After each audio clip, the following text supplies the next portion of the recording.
بسم اللہ الرحمن الرحیم۔ آج کے سبق میں ہم پڑھیں گے قرآن مجید اور کبیرہ گناہ۔ قرآن مجید میں اللہ رب العزت نے متعدد گناہوں کا تذکرہ فرمایا ہے۔ ان میں سے کچھ گناہ ایسے ہیں کہ جن کا تعلق حقوق اللہ کے ساتھ ہے، اللہ کے حقوق کے ساتھ ہے، اور کچھ گناہ ایسے ہیں کہ جن کا تعلق حقوق العباد کے ساتھ ہے، بندوں کے حقوق کے ساتھ ہے۔ سب سے پہلے ہم گناہ کی تعریف دیکھتے ہیں کہ گناہ کہتے کس کو ہیں۔ تو گناہ کہا جاتا ہے ایسا فعل، ایسا کام جو شریعت میں منع کیا گیا ہو، یا وہ کام جس کا شریعت میں کہا گیا ہو۔ اس میں ایک صورت لکھی ہوئی ہے کہ ایسا کام جو شریعت میں منع کیا گیا ہو اور کرنے والے کے بارے میں کہا گیا ہو کہ اگر کوئی یہ گناہ کرے گا تو اس کو یہ سزا ملے گی، یہ گناہ کہلائے گا۔ اور اسی طرح وہ کام کہ جس کا شریعت نے کہا ہو کہ یہ تم نے کرنا ہے، اور نہ کرنے والے کے بارے میں کہا ہو کہ نہیں کریں گے تو اس کی یہ سزا ہے، وہ بھی شریعت کی نظر میں گناہ ہی کہلاتا ہے۔ اس کے بعد قرآن مجید کی ایک آیت ہے جس میں اللہ رب العزت نے ایک بہت بڑی خوشخبری دی ہے۔ سورہ نساء کی آیت نمبر 31 ہے۔ وہ خوشخبری یہ ہے کہ اگر تم کبیرہ گناہوں سے، جن کی تعداد انشاءاللہ ابھی بیان کرتا ہوں، اگر تم کبیرہ گناہوں سے اپنے آپ کو بچا لو تو صغیرہ گناہ اللہ تمہارے ویسے ہی معاف کر دے گا۔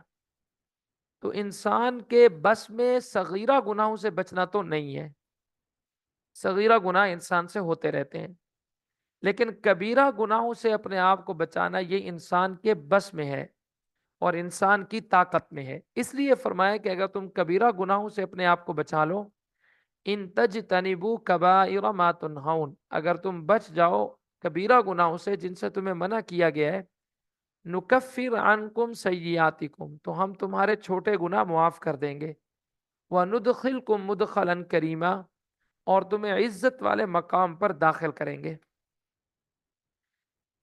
آج کا جو ہمارا سبق ہے قرآن مجید اور کبیرہ گناہ، اس میں سب سے پہلی چیز کبیرہ گناہ اور صغیرہ گناہ میں فرق کیا ہے۔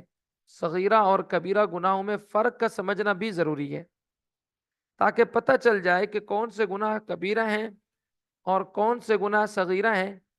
تو جب یہ پتہ چل جائے گا تو انسان کے لیے اس سے بچنا بھی کسی حد تک آسان ہو جاتا ہے۔ اچھا، اس کی نا متعدد علماء نے یہ فرق بیان کیے ہیں کبیرہ گناہوں میں اور صغیرہ گناہوں میں، لیکن آپ یہ یاد رکھیں کہ گناہ اللہ اور اس کے رسول صلی اللہ علیہ وسلم کے کسی حکم کی خلاف ورزی، احکامات کی عدم تعمیل کا نام ہے۔ اللہ تعالیٰ کی ذات کبریائی کے سامنے تو انسان کی ہر غلطی کی بہت بڑی غلطی اور سنگین جرم ہے۔ حقیقت تو یہی ہے، یعنی بعض علماء کی رائے یہ ہے کہ گناہ گناہ ہی ہے، چاہے وہ صغیرہ ہو چاہے وہ کبیرہ، ان میں کوئی فرق نہیں ہے۔ تو ان کے کہنے کا مطلب یہ ہے کہ ہر گناہ اپنی ذات کے لحاظ سے بڑا گناہ ہے، لیکن قرآن پاک اور احادیث مبارکہ میں گناہوں پر وعید اور ممانعت کے انداز میں تبدیلی کی بنا پر گناہوں کی دو قسمیں ذکر کی گئی ہیں، صغیرہ گناہ اور کبیرہ گناہ۔ اور کبیرہ گناہوں کی کوئی متعین تعداد بھی نہیں ہے، مختلف احادیث کو سامنے رکھتے ہوئے علماء کرام نے مختلف تعداد ذکر کی ہے۔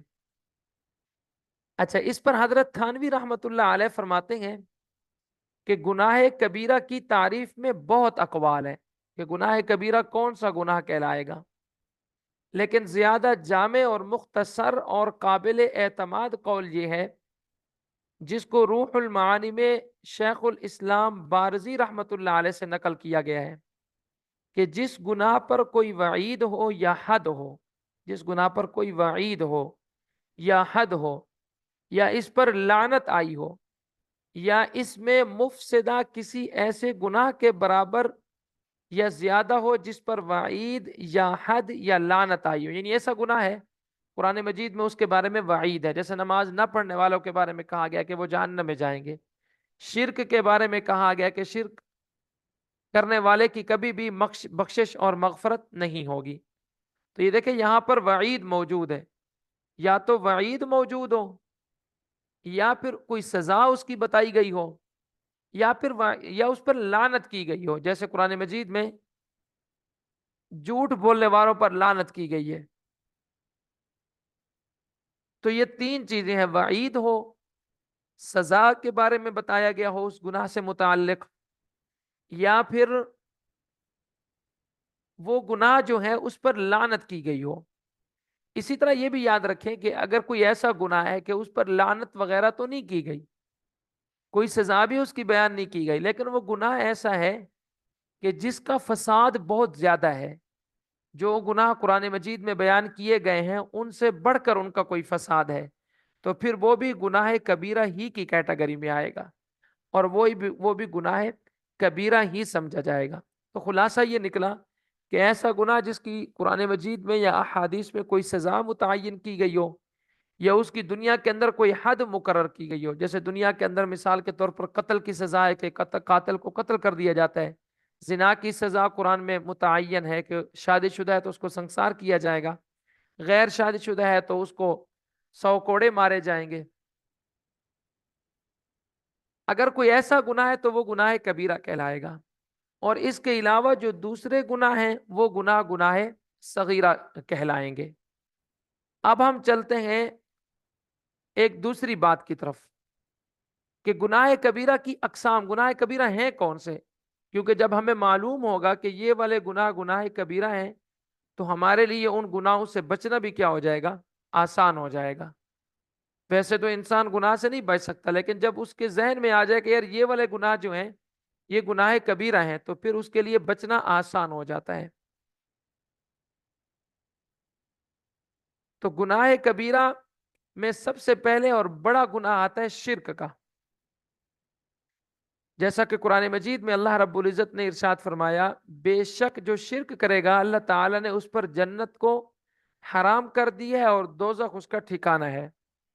ہم شرک والے سبق میں مکمل اس کی تفصیل پڑھ چکے ہیں۔ تو گناہ کبیرہ میں جو سب سے بڑا گناہ ہے وہ گناہ شرک کا ہے۔ پھر شرک کی آگے دو قسمیں ہیں۔ نمبر 1 شرک اکبر۔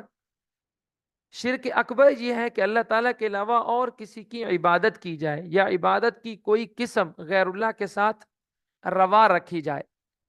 جیسے مثال کے طور پر قربانی ہم اللہ کے لیے کرتے ہیں، ہم اللہ کے علاوہ کسی اور کے لیے کرنے لگ جائیں، سجدہ ہم اللہ کے لیے کرتے ہیں، اللہ کے علاوہ کسی اور کو سجدہ کرنے لگ جائیں۔ دوسرا ہے شرک اصغر۔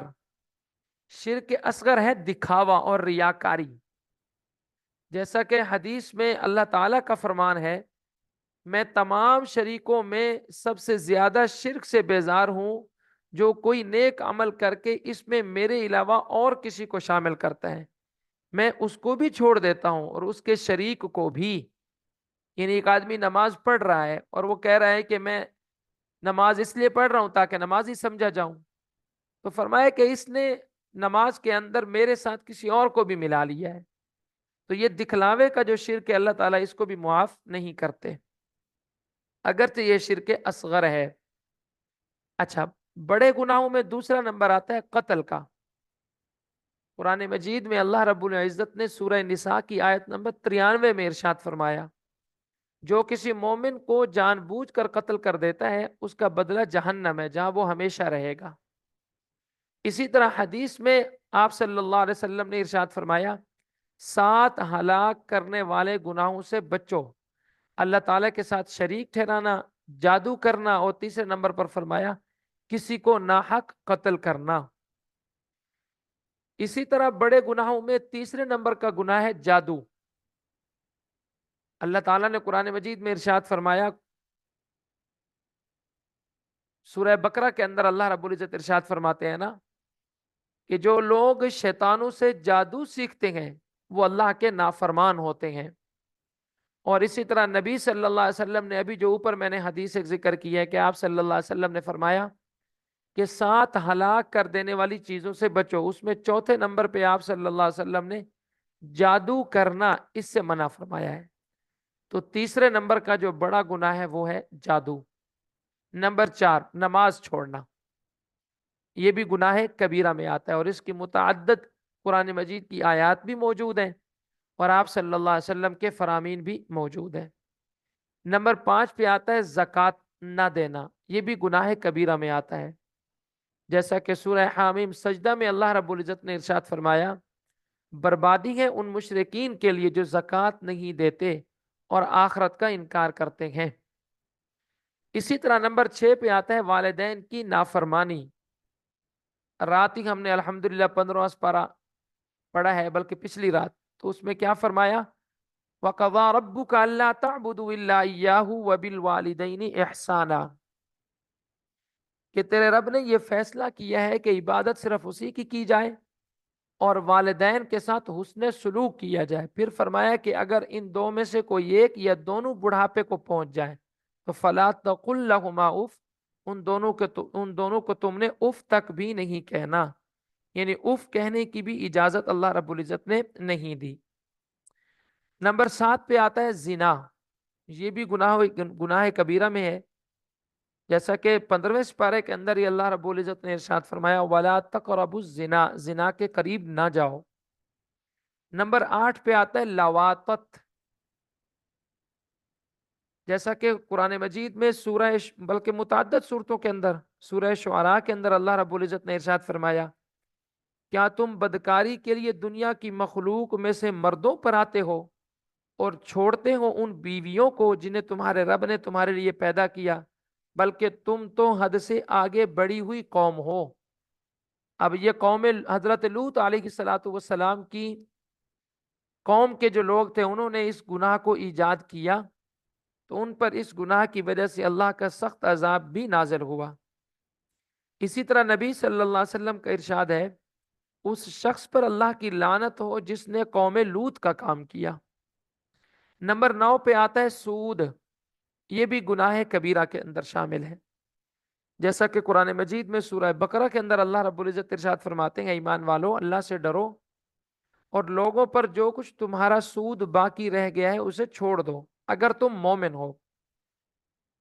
اگر تم نے ایسا نہ کیا تو آگاہ ہو جاؤ کہ اللہ اور اس کے رسول کی طرف سے تمہارے خلاف اعلان جنگ ہے۔ اسی طرح نبی صلی اللہ علیہ وسلم نے ارشاد فرمایا، سود کھانے اور کھلانے والے پر اللہ کی لعنت برستی ہے۔ نمبر 10 پہ آتا ہے یتیم کا مال کھانا، یہ بھی گناہ کبیرہ کے اندر ہے، جیسا کہ اللہ رب العزت نے ارشاد فرمایا، جو لوگ یتیموں کا مال ظلم سے کھاتے ہیں تو وہ اپنے پیٹوں میں آگ بھرتے ہیں۔ نمبر 11 پہ آتا ہے اللہ اور اس کے رسول صلی اللہ علیہ وسلم پر جھوٹ گھڑنا، یعنی ایک بات اللہ نے نہیں کی، آپ کہتے ہیں یہ بات اللہ نے کی ہے۔ ایک بات حضور صلی اللہ علیہ وسلم نے نہیں کی اور آپ کہتے ہیں کہ یہ بات حضور صلی اللہ علیہ وسلم نے کی ہے۔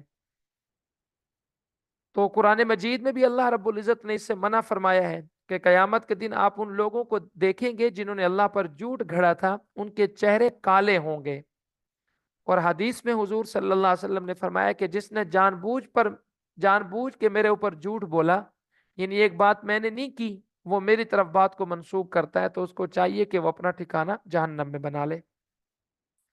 نمبر 12 میں ہے تکبر، غرور اور گھمنڈ اور خود پسندی۔ تکبر، غرور، اس سے بھی انسان کو بچنا چاہیے کیونکہ یہ بھی گناہ کبیرہ کے اندر شامل ہے، جیسا کہ اللہ رب العزت نے ارشاد فرمایا، بے شک وہ تکبر کرنے والوں کو پسند نہیں کرتا، ان اللہ لا يحب المستکبرین۔ اسی طرح حضور صلی اللہ علیہ وسلم نے فرمایا، جس کے دل میں ذرہ برابر بھی تکبر ہو وہ جنت میں نہیں جائے گا۔ لیکن یہاں یہ بات آپ کو سمجھنے کی ضرورت ہے کہ تکبر کہتے کس کو ہیں؟ تکبر کہتے ہیں حق بات کو سے انکار کر دینا اور دوسروں کو حقیر سمجھنا، اچھے کپڑے پہننا، خوبصورت ہو کر رہنا، صاف ستھرے جوتے پہننا، یہ تکبر نہیں ہے، بلکہ تکبر کیا ہے؟ حق بات کا انکار کر دینا اور لوگوں کو اپنے سے کمتر سمجھنا۔ نمبر 13 پہ ہے جھوٹی گواہی۔ جھوٹی گواہی سے بھی ہم نے اپنے آپ کو بچانا ہے، اس لیے کہ اللہ رب العزت نے اس سے منع فرمایا ہے۔ اسی طرح نمبر 14 پہ آتا ہے شراب نوشی اور جوا، یہ دو گناہ ہیں، کیونکہ قرآن مجید میں ان دونوں کو اکٹھے ذکر کیا گیا ہے، شراب نوشی اور جوا۔ اے ایمان والو، بے شک شراب نوشی، جوا بازی، بت پرستی اور فال کے تیر، یہ تمام گندے شیطانی کام ہیں، پس تم ان سے بچو تاکہ تم کامیاب ہو جاؤ۔ اسی طرح حضور صلی اللہ علیہ وسلم نے فرمایا، اللہ کی لعنت ہو شراب پر، اس کے پینے والے، پلانے والے، خریدنے والے، شراب نکالنے والے، لے جانے والے، جس کی طرف لے جایا جائے اس پر، اور اس کی قیمت کھانے والے پر۔ اسی طرح حضور صلی اللہ علیہ وسلم نے فرمایا، شرابی جس وقت شراب پیتا ہے تو وہ مومن نہیں رہتا۔ نمبر 15 پہ ہے کسی پر تہمت لگانا۔ ایک پاک باز خاتون ہے، اس پر کوئی تہمت لگا دے کہ اس نے زنا کیا ہے، تو یہ بھی گناہ کبیرہ ہے۔ اسی طرح نمبر 16 پہ آتا ہے چوری، نمبر 17 پہ آتا ہے ڈاکہ ڈالنا، نمبر 18 پہ آتا ہے جھوٹی قسم، نمبر 19 پہ آتا ہے ظلم۔ یاد رکھیں ظلم کئی طرح کا ہوتا ہے، لوگوں کا مال کھا کر، ناحق کسی کو قتل کر کے، گالی دے کر، زیادتی کر کے، یا کمزوروں پر ظلم کر کے۔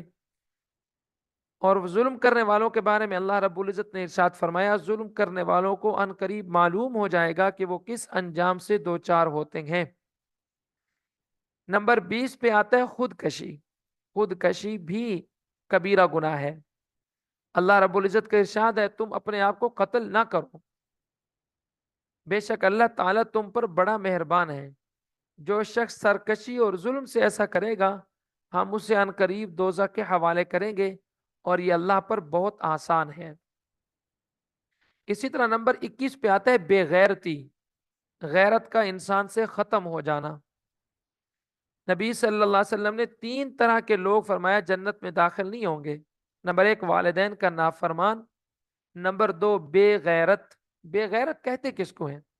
بے غیرت کہتے ہیں اس آدمی کو جو اپنے گھر کی خواتین پر عزت نہ کھائے، اس کی ماں ہے، اس کی بیٹی ہے، بہن ہے، بہو ہے، اس کو پتہ ہے کہ میری گھر کی خواتین گناہوں میں ملوث ہیں، بے حیائی کے کاموں میں ملوث ہیں، لیکن وہ دیوس بنا رہتا ہے اور وہ اس پر غیرت نہیں کھاتا۔ اور نمبر 3 پہ حضور صلی اللہ علیہ وسلم نے فرمایا، مردوں کی شکل و صورت اختیار کرنے والی عورتیں یہ بھی جنت میں داخل نہیں ہوں گی۔ نمبر 22 پہ ہمارے پاس ہے پیشاب سے بے احتیاطی اور چغل خوری۔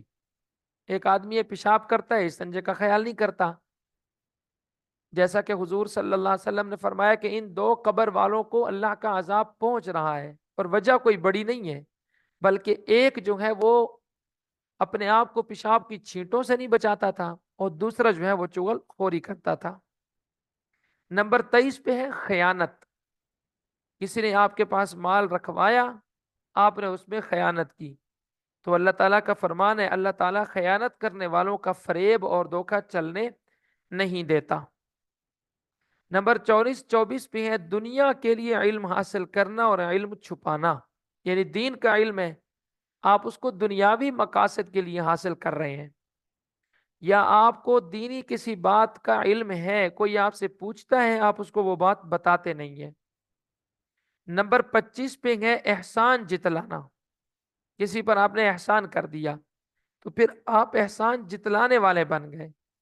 اللہ رب العزت کا ارشاد ہے، اپنی نیکیوں کو احسان جتلا کر اور ایذا پہنچا کر برباد نہ کرو۔ نمبر 26 پہ ہے لوگوں کے راز سننا اور تصویر بنانا، جیسا کہ اللہ رب العزت نے ارشاد فرمایا، وَلَا تَجَسَّسُوا، جاسوسی نہ کیا کرو۔ اسی طرح حضور صلی اللہ علیہ وسلم کا ارشاد ہے، جو کسی قوم کی باتوں کو چھپ کر سنتا ہے جبکہ وہ اس کے سننے کو پسند نہیں کرتے، قیامت کے دن اس کے کانوں میں سیسا پگھلا کر ڈالا جائے گا، جس نے کوئی تصویر بنائی اسے عذاب دیا جائے گا، اور اسے مکلف کیا جائے گا کہ اس میں روح پھونکے جبکہ وہ پھونک نہیں سکتا۔ تو تصویر سازی یہ بھی گناہ کبیرہ میں شامل ہے۔ نمبر 27 پہ ہے کاہن یا نجومی کی تصدیق کرنا۔ آپ کسی جادوگر کے پاس جاتے ہیں، کسی نجومی کے پاس جاتے ہیں، اس سے کوئی بات پوچھتے ہیں، وہ بتا دیتے ہیں، آپ اس کی تصدیق کرتے ہیں، تو حضور صلی اللہ علیہ وسلم نے تو یہاں تک فرمایا کہ ایسا کرنے والا ایسے ہی ہے جیسے اس نے میرے اوپر نازل ہونے والی شریعت کا ہی انکار کر دیا ہے۔ نمبر 28 پہ ہے شوہر کی نافرمانی۔ جو عورت شوہر کی نافرمانی کرے وہ بھی گناہ کبیرہ ہی کی مرتکب ہے۔ نمبر 29 پہ ہے ظلم۔ نمبر 30 پہ ہے خود کشی۔ نمبر اچھا یہ 29 اور 30 دوبارہ آ گئے۔ اسی طرح پڑوسی کو تکلیف پہنچانا یہ بھی گناہ کبیرہ کے اندر شامل ہے۔ اسی طرح حکمران کا رعایا کو دھوکہ دینا، حکمران ہے اپنی رعایا کو دھوکے دیتا ہے، جھوٹ بولتا ہے۔ مثلا ووٹوں پر حکمران کھڑے ہوتے ہیں ووٹوں کے لیے اور مختلف قسم کے اشتہارات چھپواتے ہیں کہ ہم آپ کے لیے بجلی فری کریں گے، ہم آپ کے لیے یہ کر دیں گے وہ کر، جبکہ وہ سب جھوٹ دھوکہ اور فریب ہوتا ہے۔ تو یہ بھی گناہ کبیرہ ہی کے اندر ہے۔ جیسا کہ اللہ تعالیٰ کا ارشاد ہے بے شک ملامت کے مستحق وہ لوگ ہیں جو لوگوں پر ظلم کرتے ہیں اور زمین میں ناحق فساد برپا کرتے ہیں۔ تو یہ بھی ظلم ہی ہے کہ آپ حکمران بنے ہیں لیکن لوگوں کے حقوق کی ادائیگی آپ نہیں کر رہے۔ اسی طرح مردوں کا ریشم اور سونا پہننا یہ بھی گناہ کبیرہ ہی کے اندر آتا ہے۔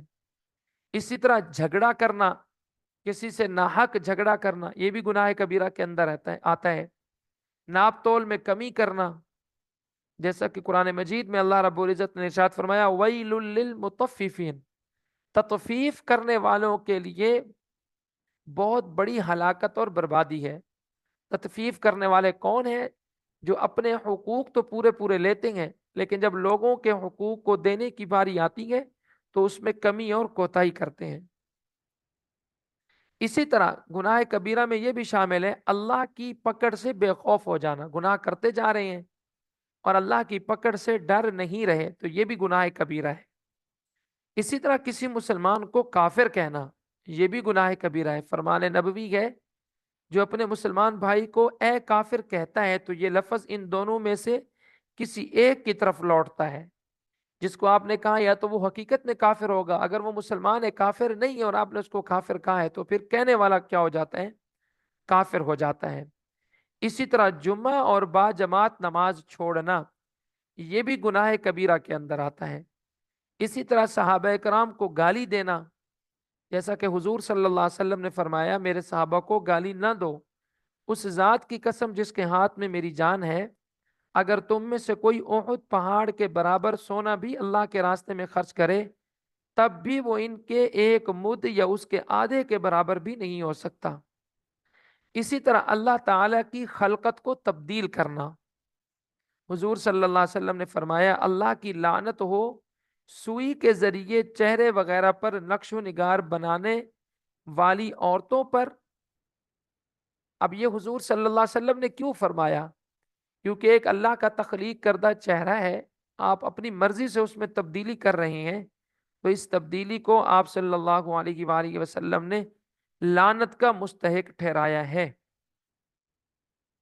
اسی طرح حضور صلی اللہ علیہ وسلم نے فرمایا ابرو کے بالوں کو اکھاڑنے والی اور اکھڑوانے والی اس پر بھی اللہ کی لعنت ہو۔ ایک تو ہے ابرو بہت بڑے ہوئے ہیں بدصورت لگ رہے ہیں، اس کو تو آپ ٹھیک کر سکتے ہیں، لیکن آلریڈی ابرو ٹھیک ہیں، اس کے بال بہتر ہیں، صرف خوبصورتی کے لیے خواتین اس کو بہت باریک کرتی ہیں یا کوئی مرد کرتے ہیں تو یہ بھی لعنت ہی کے مستحق ہیں، اس سے آپ صلی اللہ علیہ وسلم نے منع فرمایا ہے۔ اسی طرح خوبصورتی کے لیے دانتوں کے درمیان سوراخ کرنے والے لوگ، ان پر بھی اللہ کی لعنت ہے۔ اسی طرح اللہ کی لعنت ہو آپ صلی اللہ علیہ وسلم نے فرمایا نقلی بال لگوانے والوں پر اور لگانے والوں پر۔ نمبر 48 پہ ہے زمین کی نشانیوں کو بدلنا، جیسا کہ حضور صلی اللہ علیہ وسلم نے فرمایا اس شخص پر اللہ کی لعنت ہو جو زمین کی نشانیوں کو بدل دیتا ہے۔ زمین کی نشانیوں کو بدلنے سے مراد جہاں پر اللہ رب العزت نے جو چیز بنائی ہے، جیسے کعبۃ اللہ کی ایک جگہ ہے، مسجد اقصیٰ کی ایک جگہ ہے، تو ایسے مقدس مقامات کو تبدیل کر دینا۔ اسی طرح میت پر نوحہ کرنا، اسی طرح مکاری اور دھوکہ ہے، بلا عذر رمضان کے روزہ چھوڑنا ہے، استطاعت کے باوجود حج کو نہ جانا، یہ بھی گناہ کبیرہ ہی کے اندر آتا ہے۔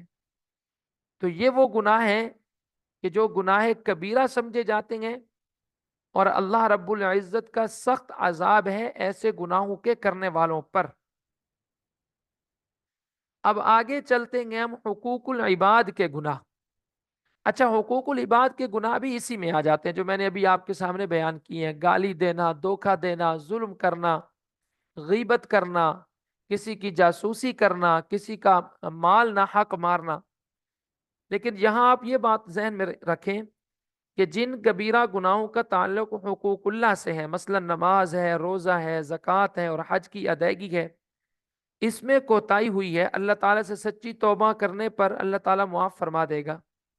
لیکن اگر ان گناہوں کا تعلق حقوق العباد سے ہے، مثلا کسی شخص کا سامان چرایا، یا کسی شخص کو تکلیف دی، یا کسی شخص کا حق مارا، تو قرآن و حدیث کی روشنی میں تمام علماء و فقہا اس بات پر متفق ہیں کہ اس کی معافی کے لیے سب سے پہلے ضروری ہے کہ جس بندے کا ہمارے اوپر حق ہے اس کا حق ادا کریں یا اس سے حق معاف کروائیں، پھر اللہ تعالیٰ کی طرف توبہ و استغفار کے لیے رجوع کریں۔ ہوتا کیا ہے ہمارے معاشرے کے اندر کہ تکلیف بندوں کو دی ہے، معافی اللہ سے مانگی جا رہی ہے۔ بھائی، جس کو تکلیف دی ہے پہلے اس سے تو معافی مانگو، وہ معاف کر دے گا تو اللہ بھی معاف کر دیں گے۔ اس کے بعد آتے ہیں حقوق اللہ کے گناہ۔ اچھا، حقوق اللہ کے گناہ بھی بیان ہو گئے ہیں، یہ میں نے الگ الگ اس لیے لکھی ہیں تاکہ دونوں ہمارے ذہن میں ہوں۔ حقوق اللہ کے گناہوں میں سب سے پہلے شرک ہے۔ اسی طرح جو عبادات اللہ رب العزت نے ذمہ لگائی ہیں ان عبادات میں کوتاہی ہے۔ اچھا، یہ بھی یاد رکھیں کہ ہر حقوق العباد حقوق اللہ بھی ہے، کیونکہ حقوق العباد کا اللہ ہی نے حکم دیا ہے، تو حقوق العباد میں کوتاہی حقوق اللہ میں کوتاہی ہے۔ تو حقوق اللہ کے جو گناہ ہے، البتہ یہ ہے کہ ان کی معافی صرف توبہ سے ہو جائے گی، لیکن حقوق العباد کے جو گناہ ہیں ان کی معافی بغیر اس شخص سے معاف کروائے جس کا حق مارا ہے معافی ممکن نہیں ہے۔ اب سوال یہ پیدا ہوتا ہے کہ ہم گناہ تو ہم سے ہوتے ہیں، مستقبل میں بھی ہوتے رہیں گے، لیکن ہم ان گناہوں سے اللہ کے حضور معافی کیسے مانگیں؟ اچھا، حضور صلی اللہ علیہ وآلہ وسلم نے متعدد مقامات پر ارشاد فرمایا کہ تم اللہ سے روزانہ توبہ و استغفار کرو، اور میں اللہ سے روزانہ 70 یا 100 سے بھی زائد مرتبہ توبہ و استغفار کرتا ہوں۔ اچھا، اب سوال یہ پیدا ہوتا ہے کہ حضور صلی اللہ علیہ وسلم توبہ و استغفار کیوں کرتے تھے؟ وہ تو گناہوں سے وہ پاک تھے۔ جواب یہ ہے کہ ایک تو امت کو سکھانے کے لیے کہ جب میں توبہ کر رہا ہوں، میں استغفار کر رہا ہوں، تو تمہیں تو اس سے زیادہ توبہ و استغفار کی ضرورت ہے۔ اور دوسری بات یہ کہ حضور صلی اللہ علیہ وآلہ وسلم یا جتنے بھی انبیاء ہیں جب وہ توبہ و استغفار کرتے ہیں تو اس سے ان کے مقام اور مرتبے میں اور اضافہ ہو جاتا ہے۔ جب انسان کسی گناہ کے ارتکاب کے بعد اللہ تبارک و تعالیٰ کی بارگاہ میں آ کر توبہ کا طلبگار ہو جاتا ہے تو اللہ تعالیٰ اس کے بڑے سے بڑے گناہوں کو بھی معاف فرما دیتے ہیں۔ تو سب سے پہلے کیا کرنا ہے؟ ندامت اور شرمندگی اختیار کر کے اللہ رب العزت کے سامنے آ جانا ہے۔ اللہ تبارک و تعالی نے اس حقیقت کا ذکر قرآن مجید کے بہت سے مقامات پر کیا، جن میں سے سورہ فرقان کا درجہ جو سورہ فرقان کے اندر بیان کیا گیا ہے وہ سب سے بڑھ کر ہے۔ سورہ فرقان کی آیت نمبر 68 سے لے کر 70 تک میں اللہ رب العزت ارشاد فرماتے ہیں، اور وہ لوگ جو نہیں پکارتے اللہ کے ساتھ کسی دوسرے معبود کو، اور نہ وہ قتل کرتے ہیں اس جان کو جسے اللہ نے حرام کیا ہے مگر حق کے ساتھ، اور نہ وہ زنا کرتے ہیں، اور جو یہ کام کرے گا وہ ملے گا سخت گناہ کی سزا کو، دگنا کیا جائے گا اس کے لیے عذاب قیامت کے دن، اور وہ ہمیشہ رہے گا اس میں ذلیل ہو کر۔ مگر جس نے توبہ کی، الا من تابا، مگر جس نے توبہ کی، وآمنا اور ایمان لے آیا، اور عمل کیا نیک، وعمل صالحا، وعمل صالحا اور عمل کیا نیک، تو یہی لوگ ہیں کہ اللہ رب العزت ان کی توبہ کو قبول بھی فرماتے ہیں اور ان کے گناہوں کو نیکیوں میں بدل دیتے ہیں۔ آپ دیکھیں نا، آپ کسی دکاندار کے پاس جائیں اور دکاندار آپ کو خراب چیز دے دے اور آپ اس کو واپس کرنے جائیں تو وہ کیا کرتا ہے؟ وہ چیز تبدیل نہیں کرتا، بلکہ وہ الٹا آپ سے لڑنے لگ جاتا ہے. لیکن اللہ رب العزت پر قربان جائیے کہ گناہ اور غلطی ہوئی، اللہ کے دربار میں ہم پہنچے، اللہ رب العزت وہ معاف بھی کر دیا اور اس کے بدلے نیکیاں بھی عطا کر دی. اسی طرح ہم کثرت سے استغفار کریں. گناہوں کی معافی کا ایک طریقہ تو توبہ اور دوسرا کثرت استغفار. توبہ کے ساتھ ساتھ اللہ تبارک و تعالی سے مغفرت طلب کرنے سے بھی انسان کی خطاؤں کو معاف فرما دیتے ہیں. اور اسی طرح تقوی اختیار کیا جائے. گناہوں کی معافی کا ایک طریقہ تقوی بھی ہے. جو شخص اللہ تبارک و تعالی سے ڈر کر گناہوں سے باز آ جاتا ہے، اللہ تبارک و تعالی اس کی خطاؤں کو بھی معاف فرما دیتے ہیں. اور اسی طرح قرآن مجید پر پختہ ایمان، یہ بھی گناہوں سے معافی کا طریقہ ہے کہ جب پختہ ایمان قرآن مجید پر ہوتا ہے تو انسان کو پتہ چلتا ہے کہ یہ کام میرے گناہ کے کام تھے، میں نے ان سے بچنا تھا، میں نہیں بچ پایا، اب مجھے اللہ سے معافی مانگ لینی چاہیے. اسی طرح گناہوں کی معافی کا طریقہ اتباع رسول بھی ہے کہ جناب نبی کریم صلی اللہ علیہ وآلہ وسلم کی اتباع کی جائے. اسی طرح گناہوں سے معافی کا طریقہ اور بچنے کا طریقہ سیدھی بات کرنا. انسان جب سچ بولنے لگ جاتا ہے تو کافی سارے گناہوں سے انسان اپنے آپ کو بچا لیتا ہے. تو ہم اگر یہ 6 کام کر لیں تو ہمارے گناہوں کی معافی بھی ہوگی، اور گناہوں کی معافی کے ساتھ ساتھ ہم اللہ رب العزت کے ہاں قدر کی نگاہ سے بھی دیکھے جائیں گے. وہ 6 کام ایک دفعہ پھر سن لیں. توبہ ہے اس میں سب سے پہلے، نمبر 2 پہ کثرت استغفار ہے، نمبر 3 پہ تقوی ہے، نمبر 4 پہ قرآن مجید پر پختہ ایمان ہے، نمبر 5 پہ اتباع رسول ہے، اور نمبر 6 پہ سیدھی اور درست بات کرنا ہے. تو آج کا یہ ہمارا عنوان الحمدللہ مکمل ہوا. آج کے سبق میں ہم نے تفصیل کے ساتھ پڑھا کہ گناہ کبیرہ کیا ہوتا ہے، گناہ کبیرہ کی اقسام کیا ہیں، حقوق العباد کے گناہ جو ہیں ان سے ہمیں معافی کیسے ملے گی، حقوق اللہ کے گناہ سے معافی کیسے ملے گی، اور گناہوں سے ہم نے بچنا ہے اور ہم نے اپنے گناہ معاف کروانے ہیں تو کون سے طریقوں پر ہم عمل کریں جس کی وجہ سے ہمیں گناہوں سے معافی مل جائے اور چھٹکارا نصیب ہو جائے. تو دعا ہے کہ اللہ رب العزت ہمیں ہر قسم کے گناہوں سے بچنے کی، اور جو گناہ ہم سے ہوئے ہیں ان پر ہمیں توبہ کرنے کی توفیق عطا فرمائے. وآخر دعوانا ان الحمد للہ رب العالمین.